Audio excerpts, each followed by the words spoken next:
Problems with airway management can either be caused by difficult mask ventilation, difficult visualization of the larynx during direct laryngoscopy, or difficult entry of the trachea. For the description of the visualization of the larynx during direct laryngoscopy, the well-known Cormack-Lehane score can be used. One of the most crucial issues when dealing with children with difficult airways is to recognize the possible difficult airway before a problematic situation occurs. As a general rule, these are the risk factors for difficult airways in children. The Mallampati classification is a scoring system to assess the airway. This simple scoring system relates the oropharyngeal space to the size and position of the tongue.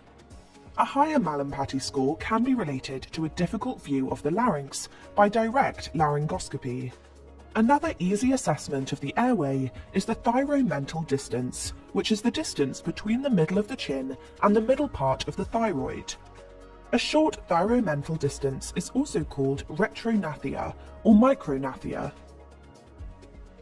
Especially in the pediatric population, there are many syndromes and diseases that are prone for difficult airway. Next to the known craniofacial malformations, metabolic diseases such as MPS, upper airway infections such as epiglottitis, and hemangiomas and lymphangiomas can all cause a difficult pediatric airway.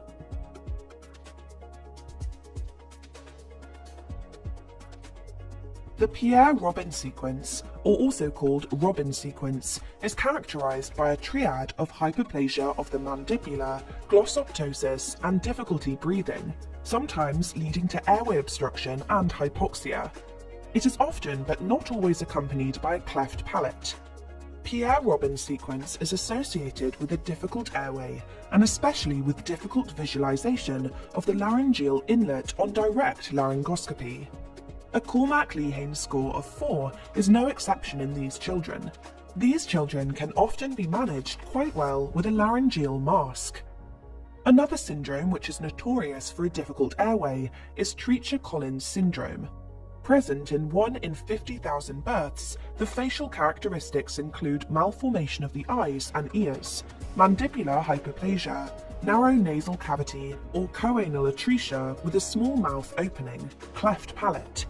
The combination of these features make for a difficult mask ventilation and difficult view of the larynx.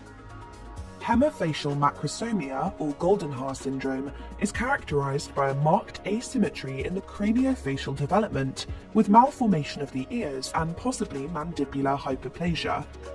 The latter can give rise to difficult visualization of the larynx on direct laryngoscopy. Crouzon syndrome, or craniofacial dysostosis, is a rare syndrome causing craniosynostosis, early closure of one or more seams of the skull, and hyperplasia of the midface, causing facial malformations, such as shallow eye sockets and decreased growth of the maxilla. Children may have upper airway obstructions and sleep apnea. Due to the facial malformations, mask ventilation may be difficult, and also direct laryngoscopy may be challenging. A prospective observational investigation carried out in multiple centers in the USA has identified the risks for difficult intubation and for accompanied complications. These are children under 10 kilograms, more than 2 intubation attempts, short thyromental distance, or more than 3 attempts for direct laryngoscopy before switching to another intubation technique. The reason why small children are more at risk of complications is because of their lower functional residual capacity, relatively high oxygen consumption, and high carbon dioxide production, which causes a faster desaturation, which may lead to bradycardia and cardiac arrest much sooner than larger children or adults. Because desaturation in small children is so much faster, there is limited time for one intubation attempt. Therefore, more intubation attempts may be needed. Subsequently, every intubation attempt potentially induces swelling or bleeding, further compromising the difficult airway. It is therefore of vital importance to always keep administering oxygen during difficult intubation, for example, using a nasopharyngeal airway. Another way to ensure the continuous administration of oxygen is by using Optiflow or Thrive.